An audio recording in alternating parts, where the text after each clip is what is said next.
Li Jinwu had always dreamed of being the first human to venture beyond the Kuiper Belt. Now, as captain of the ESF Pathfinder, he stood at the helm of humanity's most advanced exploration vessel, leading a fleet of 5 ships into the unknown. The mission had started 3 months ago, with celebration and hope.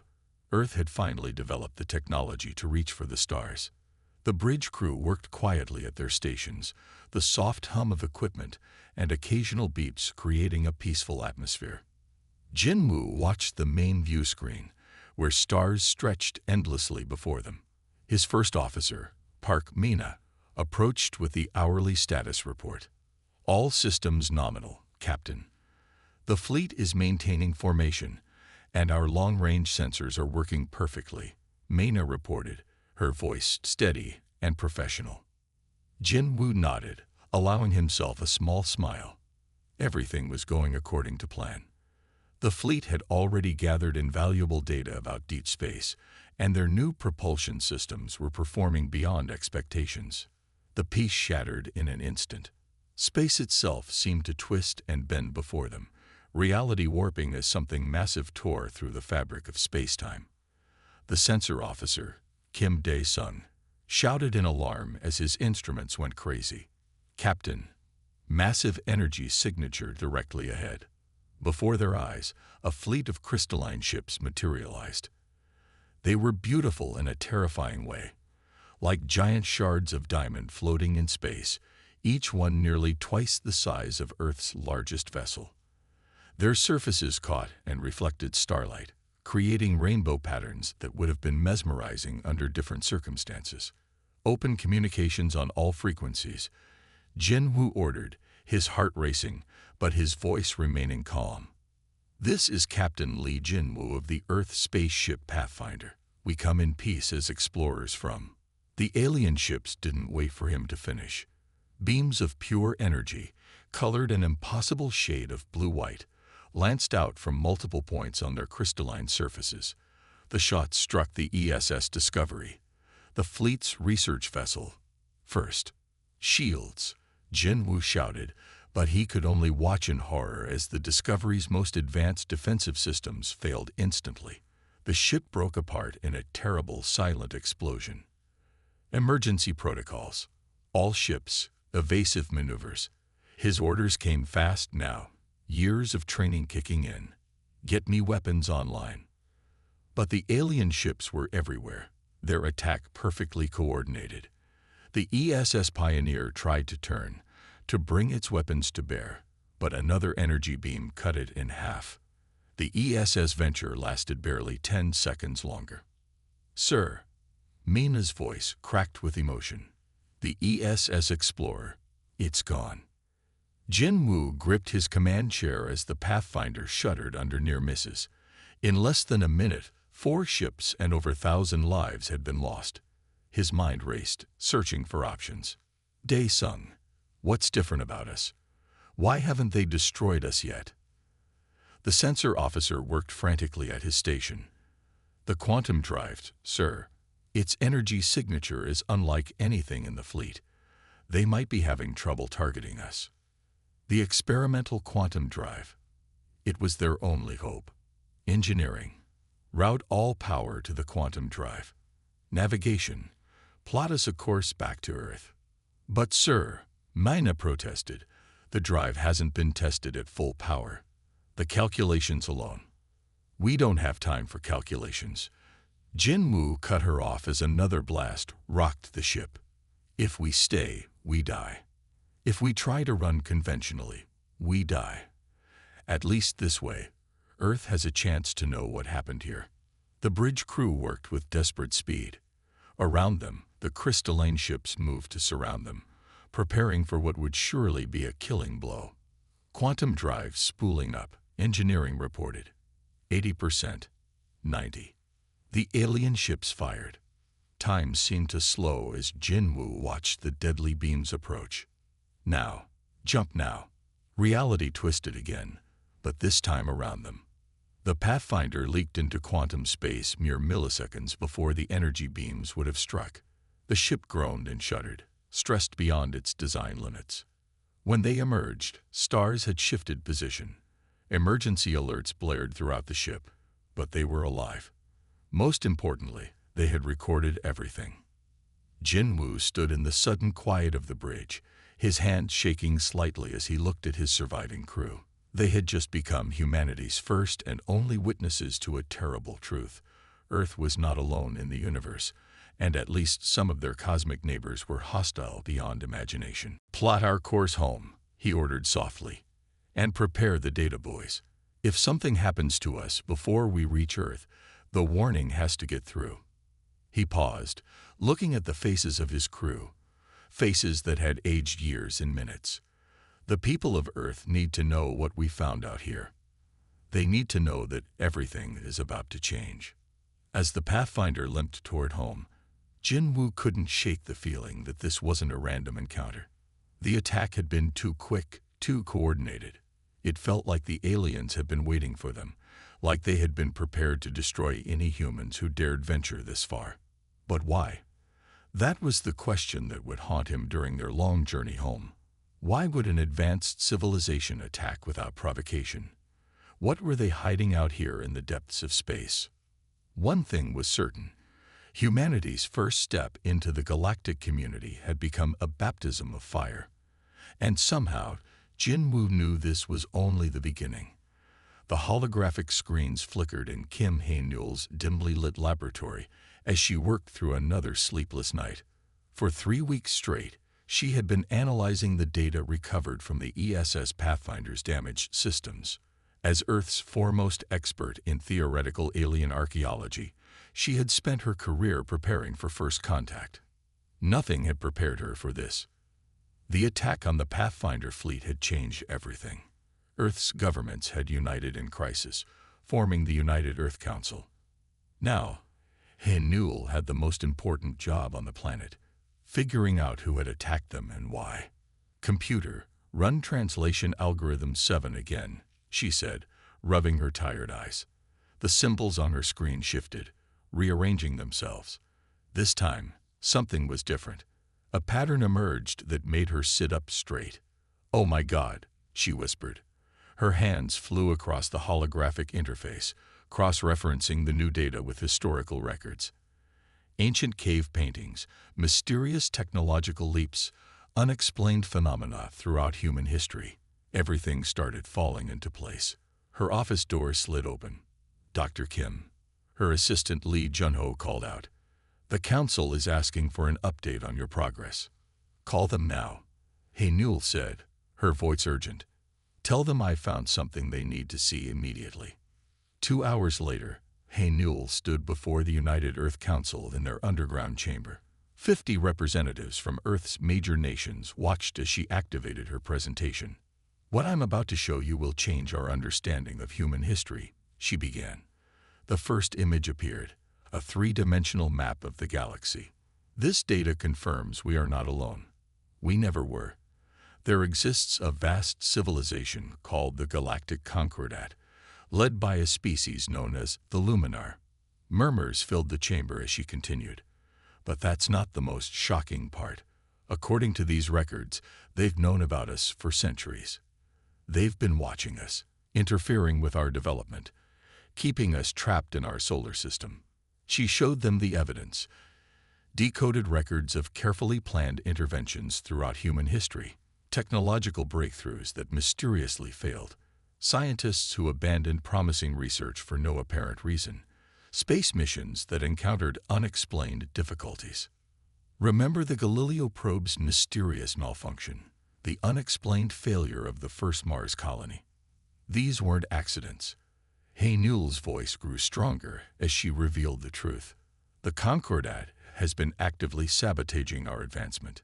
One of the council members stood up. "But why? What possible reason could they have?" Hae-Newell pulled up another set of data. "They fear us, not what we are now, but what we could become. The Luminar and their allies have ruled the galaxy for millennia. Their civilization is stable, unchanging. And that's exactly the problem. They've stopped evolving." She showed them comparative data on technological development. "Look at this. It took the Luminar 500 years to develop faster than light travel. Humans went from the first powered flight to landing on the moon in just 66 years. Our rate of advancement terrifies them. The chamber erupted in discussion. Newell waited for quiet before continuing. There's more. The attack on the Pathfinder wasn't random. They've had a quarantine in place around our solar system for centuries. Any human ship that ventured too far was to be destroyed without warning. She pulled up the final piece of evidence, a genetic comparison between humans and other spacefaring species. We're different from them. Our brains form neural connections faster. We adapt more quickly to new situations. We think differently. In their eyes, we're an evolutionary wildcard that could upset thousands of years of galactic stability. The council chamber fell silent as the implications sank in. Humanity hadn't been alone in its journey to the stars. They had been caged, held back, treated like dangerous animals that needed to be contained. So what do we do with this information? The council leader asked, breaking the heavy silence. Newell straightened her shoulders. First, we need to understand that we're not dealing with evil beings. The Concordat genuinely believes they're protecting galactic stability, but their fear has led them to commit an injustice against our entire species.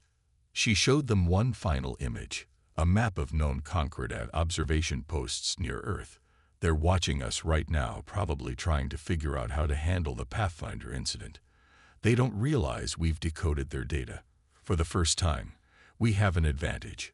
We know about them, but they don't know that we know. And our technology, another council member asked. All our recent advances, were they really our achievements, or did we just get lucky and slip past their sabotage? Both, Newell replied. Every breakthrough we've made was genuine human innovation. We succeeded despite their interference, not because they missed something. That's exactly why they fear us so much. As the council debated their next steps, Newell looked at the galactic map one more time. Somewhere out there, the Luminar and their allies were probably discussing how to handle the troublesome humans. They thought they had humanity figured out. They thought they could keep Earth contained forever. They were wrong. And soon, they would learn just how wrong they were. Park Tu-hyun stared at the alien device floating in the containment field before him. 3 years ago, he had been designing electric cars. Now he led Earth's most advanced weapons development program. Life had a funny way of changing plans. Run the test again, he ordered, watching as energy coursed through the crystalline structure. His team of engineers worked quickly, their movements showing the efficiency of long practice. The underground facility, hidden beneath the mountains of New Korea, hummed with power. The alien technology they'd recovered from the Pathfinder had changed everything they thought they knew about physics. Do-hyun remembered the first time he'd seen it.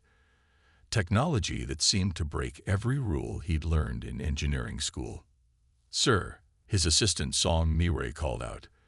"Test sequence complete. The energy output is 300% higher than last time." Do-hyun nodded, making notes on his tablet. Where the Luminar had taken decades to improve their weapons by tiny increments, his team had tripled the efficiency in just 6 months. It wasn't because they were smarter. It was because they thought differently. "Show me the comparison data," he said, walking to the main display. Graphs appeared, showing the development timeline of various technologies. The alien progress lines were straight, methodical, perfectly planned. Human progress looked like a drunk man's walk, full of mistakes, wild ideas, and sudden breakthroughs.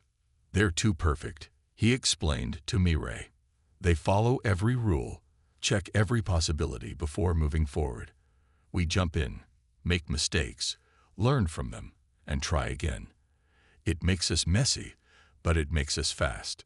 The facility's security door slid open, admitting General Choi from the United Earth Defense Force. The older man looked tired. Everyone did these days. Earth was racing against time, preparing for a war they couldn't avoid. "How's our progress, Dr. Park?" the general asked, looking at the testing chamber. Do-hyun pulled up his latest results. Better than expected. We've successfully merged their quantum field technology with our own particle physics theories. The result is something entirely new. A hybrid weapon system they won't know how to defend against. He showed the general footage from their latest test. A beam of energy, similar to what the Luminar used, but with a distinctive blue-green tint that marked it as human-made. Their weapons are perfect, precise, and predictable.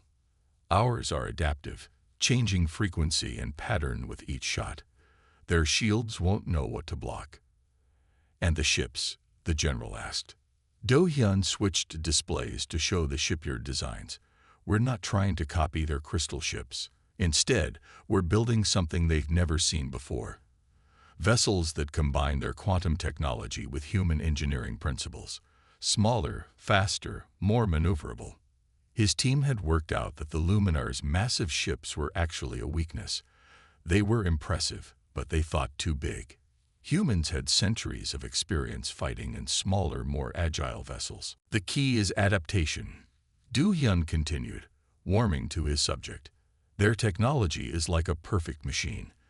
Efficient but inflexible. We're building systems that can change and evolve during battle. Every shot we take teaches our weapons how to be more effective. The general nodded slowly. And you're sure they won't expect this?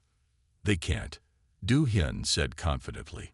Their whole civilization is built on the idea of perfect, unchanging order. The concept of weaponry that adapts and evolves would never occur to them. It's too chaotic, too unpredictable, too human. He led the general to another testing chamber, where a prototype ship's hull floated in a gravity field. Look at this. Their ships are beautiful, symmetric, perfect. Ours look rough, asymmetric, but each irregularity serves a purpose. We're not trying to match their perfection. We're embracing our differences. The hull's surface shifted slightly, its nano-engineered surface adapting to changes in the testing field. It was ugly compared to the Luminar's crystal ships, but it was far more versatile. 3 years ago, we were centuries behind them, Do-hyun said quietly. Now, in some ways, we've already surpassed them. Not because we're better, but because we're different. They've spent millennia perfecting their technology. We've spent 3 years reimagining it. The general placed a hand on the reinforced window, watching the hull's surface ripple. Will it be enough? Do-hyun thought about the Pathfinder, about the 1,000 lives lost in that first contact. It has to be. The Concordat thinks they know what we're capable of. They think they can predict how we'll react, how we'll fight. But they've never faced anything like humanity before.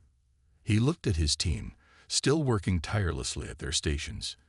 Engineers, scientists, dreamers, all transformed by necessity into weapons designers. Each of them carried the weight of Earth's future on their shoulders. We're almost ready, he told the general. When the time comes, the Luminar will learn that their greatest mistake wasn't attacking us. It was giving us access to their technology, and 3 years to prepare our response. The alien device in the containment field pulsed with energy, its crystal structure gleaming. Beside it, the human-made hybrid prototype glowed with its own unique light, less perfect, less beautiful, but far more dangerous. Do-hyun smiled slightly. Sometimes the best way to win wasn't to play by the rules. Sometimes you had to change the game entirely. The ESS Shadow drifted silently through the heart of Luminar space, its hybrid cloaking system making it invisible to the most advanced alien sensors. Commander Yoon Soo-min watched from the bridge as another massive crystal ship passed within kilometers of her vessel, completely unaware of their presence. "Status report," she whispered, though she knew the aliens couldn't hear them. Old habits died hard in the void of space. Her second-in-command, Lieutenant Kang, checked his displays. "All systems nominal, Commander. The new cloaking technology is holding steady. They still can't see us." Soo-min nodded, allowing herself a small smile. The Luminar's arrogance had become their greatest weakness. Their sensors looked for specific energy signatures, specific patterns. The Shadow's hybrid systems produced something entirely different. a combination of human and alien technology that registered as nothing more than background radiation. "Begin the next data intercept," she ordered. The Shadow had spent the last 3 months moving through Concordat space, gathering intelligence from their most secure facilities. 4 other stealth ships were doing the same in different sectors, building a complete picture of their enemy's capabilities and weaknesses. The ship's AI began siphoning data from nearby Luminar communications arrays. Their security was impressive, but it was designed to stop brute force attacks. No one had ever tried simply listening to the background noise and piecing together the patterns. "Commander," her communications officer called out softly, "I'm picking up something interesting. High-level military communications." Su Min moved to the comm station, reading the decoded transmissions. Her eyes widened. "They're planning to reinforce the quarantine around Earth. They think we're still licking our wounds, preparing for a desperate assault." The bridge crew shared knowing looks. The Luminar had no idea that human ships were already deep in their territory, gathering intelligence that would make their defenses meaningless. "New contact," Kang reported suddenly. "Large fleet moving into the system. Looks like a training exercise." Su Min watched as dozens of crystal ships emerged from quantum space, their formations perfect and precise. Too precise. Her years of tactical training spotted the pattern immediately. "Record everything," she ordered. "Their attack formations, their response times, their command structure. They're showing us exactly how they fight." The Shadow's sensors captured every detail as the Luminar fleet went through their exercises. Each ship moved exactly as regulations dictated, following protocols that had probably remained unchanged for centuries.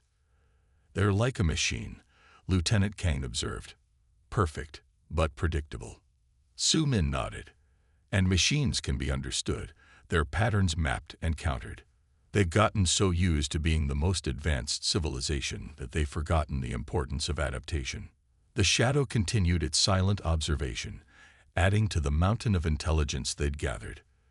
The Luminar's security protocols, their response patterns, their blind spots, everything humanity would need to strike back effectively.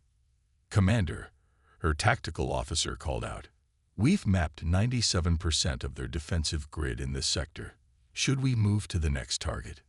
Su Min studied the tactical display, showing the web of Luminar defenses they'd documented. "No, I want to push closer to their command center. Let's see just how blind they really are." The Shadow glided through space, passing through layers of security that would have vaporized any conventional ship. But they weren't conventional. They were something new, something the Luminar couldn't imagine. A perfect fusion of human ingenuity and alien technology. "Message from Earth Command," the comm officer reported. "The other stealth ships are reporting similar successes. We've mapped most of their core defense network." Su Min felt a surge of pride. While the Concordat prepared for a crude human assault, 5 ships had slipped through their defenses and learned their every secret. The aliens' rigid thinking had become their greatest vulnerability. "Send our latest data back through the quantum relay," she ordered. "And add my personal note. We're ready. The Luminar expect us to attack like children, throwing ourselves against their shields. They won't expect us to strike from within, using their own systems against them." As the Shadow continued its mission, Su Min thought about the irony of their situation. The Concordat had feared human potential so much that they'd tried to cage humanity. Instead, they'd forced humans to evolve faster, to think more creatively, to become exactly what they'd feared. "New transmission intercept," her comm officer reported. "The Luminar High Command is discussing the Earth quarantine. They're saying we're too primitive to be a real threat." The bridge crew couldn't help but laugh quietly at that. Here they were, deep in enemy territory, gathering intelligence that would change the course of the coming war, and the Luminar still thought of humans as primitives. "Let them think that," Su Min said softly. "Their underestimation of us will be their downfall. We don't need to be stronger than them. We just need to be smarter, more adaptive, more creative. And that's exactly what we are." The shadow slipped deeper into Concordat space, invisible and unstoppable. Soon, very soon, the Luminar would learn that they had made a terrible mistake.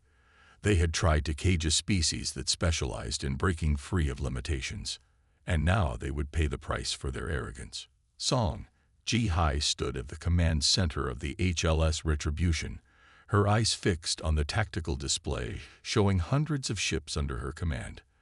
The human liberation fleet had emerged from quantum space at precisely calculated points around the Luminar defense grid. Now came the moment that would determine humanity's future. "All ships report ready, Commander," her tactical officer announced. "Stealth systems functioning at optimal levels."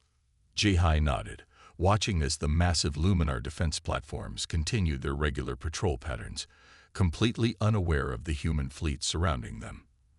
The intelligence gathered by Commander Yoon's stealth missions had been perfect. "Begin Phase 1, she ordered. "Deploy the quantum resonance disruptors. Small devices, barely larger than satellites, detached from each human ship. They moved into precise positions, forming a complex web around the Luminar defenses. Each device began emitting a specific frequency that the stealth missions had identified as a blind spot in Luminar sensor technology. "Disruptors in position," the tactical officer reported. "The Luminar defense grid is still showing normal readings." Ji-Hai allowed herself a small smile. "Launch Phase 2. Activate the mirror protocols." This was where human ingenuity truly shined. Instead of trying to overpower the Luminar's superior technology, they had found a way to turn it against itself. The quantum resonance disruptors began reflecting the defense grid's own energy signatures back at it, creating a cascade of false readings. Alarms suddenly blared on the Luminar stations. Their perfect defensive network was seeing thousands of phantom targets, each one appearing to be one of their own ships or stations. Their automated systems, programmed to react with mathematical precision, began firing at the false signals. "They're shooting at their own reflections," Ji-Hai's second-in-command observed with satisfaction. "Now Phase 3, Ji-Hai ordered. "All ships, execute attack pattern Omega." The human fleet moved with practiced precision, but not in the rigid formations the Luminar would expect. Each ship followed its own semi-random course, their hybrid drives allowing them to move in ways the aliens had deemed physically impossible. The first Luminar defense platform fell before it even registered the real threat. Human weapons, combining alien quantum technology with Earth's particle physics, cut through shields that had never been designed to stop such impossible combinations. "Multiple Luminar warships entering the sector," Tactical reported. "They're trying to establish a standard defense formation." Ji-Hai had been waiting for this. "Execute Phase 4. Deploy the adaptive strike units." Small fighter craft launched from the human capital ships. Unlike traditional fighters, these vessels could reconfigure their energy signatures on the fly, appearing as debris one moment and deadly weapons the next. The Luminar's perfect tactical algorithms couldn't track targets that refused to behave according to their rules. "Their flagship is attempting to coordinate a response," Communications reported. "They're broadcasting standard combat protocols to all ships." "Perfect," Ji-Hai said. "Initiate signal interception. Feed their command ships our prepared data packets." This was perhaps their most elegant weapon, using the Luminar's own rigid command structure against them. As their ships received what appeared to be standard combat protocols, human virus programs began subtly altering their tactical responses, causing chaos in their perfectly ordered formations. The battle unfolded like a complex dance, but one where only the humans knew all the steps. Luminar ships, trying to follow their standard protocols, found themselves responding to phantom threats or firing at empty space. Their commanders, unable to comprehend warfare that didn't follow logical patterns, kept trying to impose order on chaos. "Sir, the main defense grid is collapsing," Tactical reported with barely contained excitement. "Their automated systems are completely compromised." Ji-Hai opened a channel to all human ships. "This is Commander Song. Execute final phase. Remember, disable, don't destroy. We're not here for revenge." The human fleet moved in perfect coordination, their seemingly random movements actually part of a complex strategy. They targeted key systems on the Luminar vessels, using precise strikes to disable rather than destroy. Within hours, the sector's entire defense network had been neutralized with minimal loss of life. As the last Luminar ship powered down its weapons, HFY broadcast on all frequencies. To all Concordat forces, your defense grid has been compromised. Your formations are broken. Your strategies have failed. But we are not here to destroy you. We offer you a choice: continue fighting a war you cannot win, or open diplomatic channels for the first time in your history. She watched the tactical display as the disabled Luminar ships hung motionless in space, their perfect crystal structures now dark and quiet. In just a few hours, humanity had done what the Concordat had feared. We had changed the rules of warfare itself. Send word to Earth Command, HFY ordered. Phase 1 of Operation Liberation is complete. The path to the Concordat's core worlds is open. She looked at her crew, seeing pride and determination in their eyes. They had just proved that humanity's greatest strength wasn't their weapons or technology. It was their ability to think differently, to adapt, to see possibilities where others saw only rules and limitations. The real war was just beginning, but they had made their point. The galaxy would never be the same. Admiral Kang Ta-Hyuk stood on the bridge of the HLS Liberation, the largest vessel ever built by human hands. Around him, a holographic display showed 37 strike fleets positioned throughout Concordat space, waiting for his signal. Each fleet represented the pinnacle of human ingenuity combined with reverse-engineered alien technology. All fleets report ready, Admiral, his communications officer announced. Strike coordination is synchronized to within 1 microsecond. Ta-Hyuk took a deep breath. This moment would change the course of galactic history. After months of successful raids led by Commander Song's forces, the Concordat had pulled back to protect their core systems. They thought their strongholds were impregnable. They were wrong. Begin final countdown, he ordered. Transmit Operation Liberation protocols to all fleet commanders. The plan was audacious in its simplicity. Instead of attacking the Concordat's strongholds one by one, giving them time to adapt, humanity would strike them all simultaneously. The aliens' rigid command structure would be their undoing. Quantum space calculations complete. Navigation reported. All fleets showing green status. Ta-Hyuk opened a channel to all human ships. This is Admiral Kang. Today we break the chains that have held humanity bound for centuries. Remember your training. Remember our mission. We're not here for revenge. We're here to end the quarantine and forge a new future. The countdown reached 0. Across 37 sectors of space, human fleets emerged from quantum space in perfect synchronization. The Luminar's advanced sensors registered the massive energy signatures too late. All fleets report successful emergence, Tactical announced. Concordat defenses are responding exactly as predicted. The Luminar's response was exactly what they expected, perfectly coordinated, following protocols that hadn't changed in centuries. Their crystal ships moved into defensive formations that would have been impenetrable against conventional attacks. Execute Phase 1. Ta-Hyuk ordered. Deploy quantum interference nodes.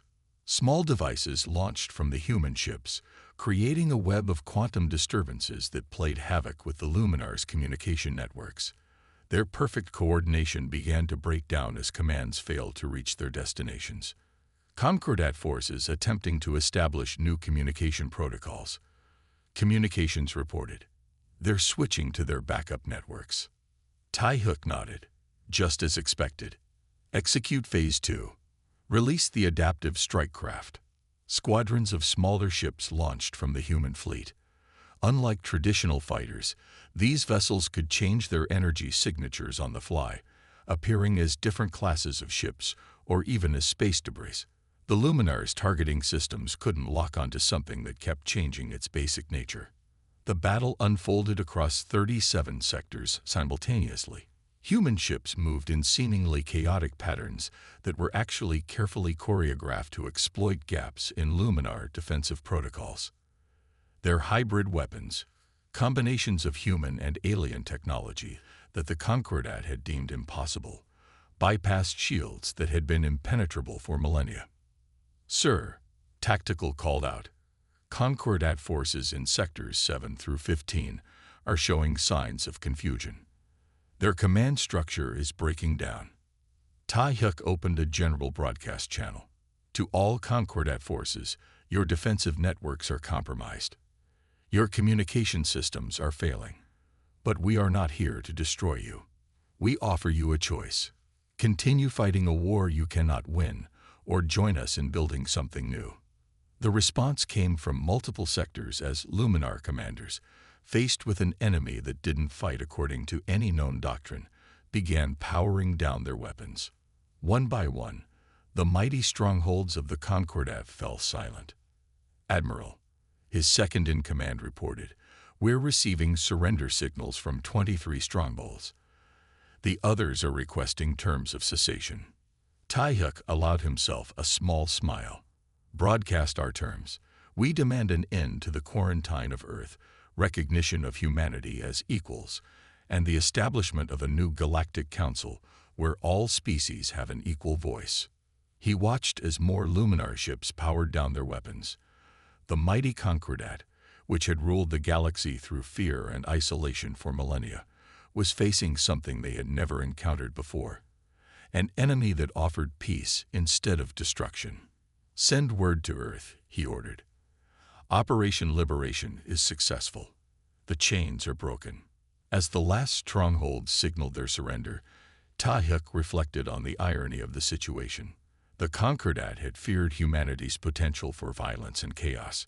Instead, they had forced humanity to become something far more dangerous, innovators who could think beyond the boundaries of conventional warfare. "Begin rescue and assistance operations," he ordered. "Show them that humanity's strength isn't just in our ability to fight differently, but in our capacity for compassion and cooperation." Across 37 sectors of space, human ships began helping their former enemies, providing medical assistance and technical support to damaged vessels. The era of fear was indeed over, but not in the way anyone had expected. The chains were broken, and a new chapter in galactic history was about to begin. The grand chamber of the Galactic Council gleamed with crystalline light, its ancient architecture a testament to Luminar perfection. Chief Diplomat Choi Min-seo felt small standing at the center, but her voice carried strength as she addressed the assembled representatives of 100 species. Above them, the chamber's dome showed a real-time view of the galaxy, stars swirling in eternal dance.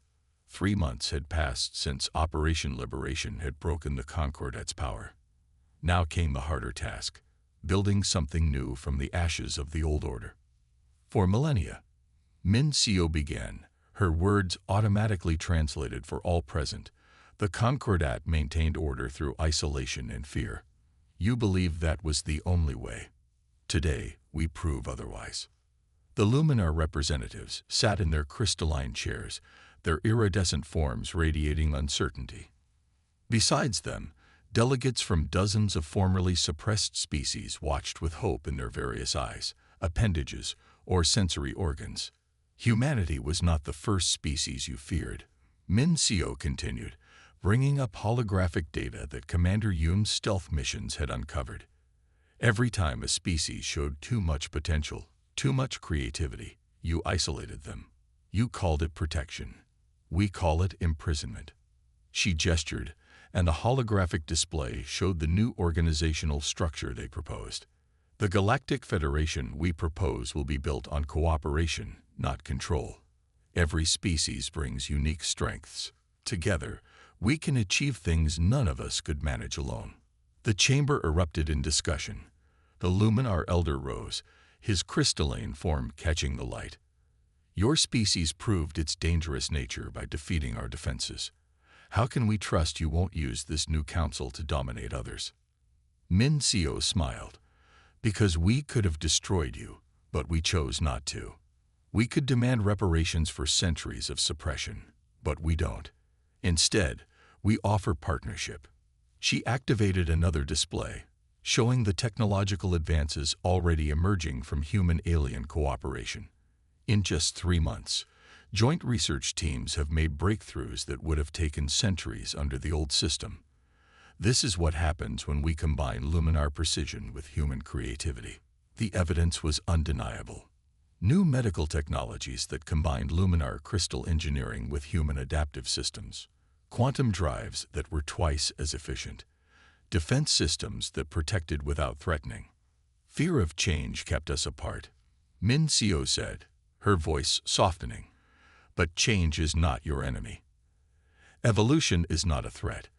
Look at what we've achieved in just 3 months of cooperation. She showed them footage from Earth, where luminar scientists now worked alongside humans, their initial fear replaced by fascination.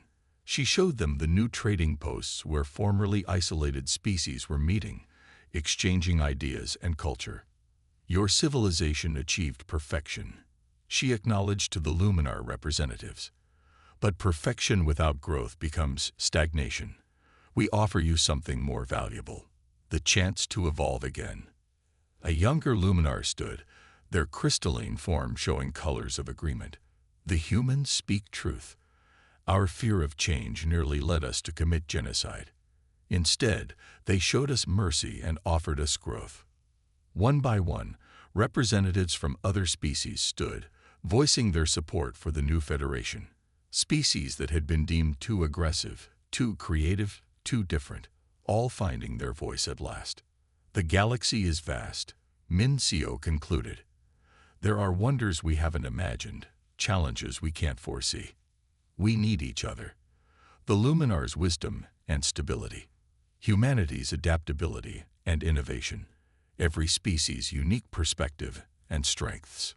She looked up at the swirling galaxy above them. You feared what we might become. Look at what we have become instead.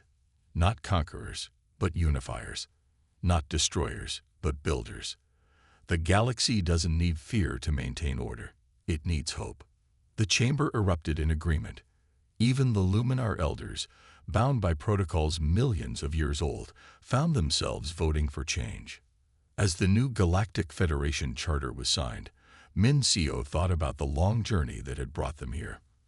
From the destruction of the Pathfinder fleet to this moment of transformation, humanity had proven itself not through superior force, but through the power of innovation and hope. The galaxy had indeed shuddered when humans came to settle the score, but not in fear. It had shuddered in anticipation of what was to come. A new age was beginning, one where differences were celebrated, not feared, where change was embraced, not resisted. The stars above seemed to shine brighter as the new era began. The chains were broken, the fears dispelled. Now the real work could begin, building a future where all species could reach their full potential together. The galaxy had transformed, and with it all its inhabitants. The era of fear was over. The age of hope had begun.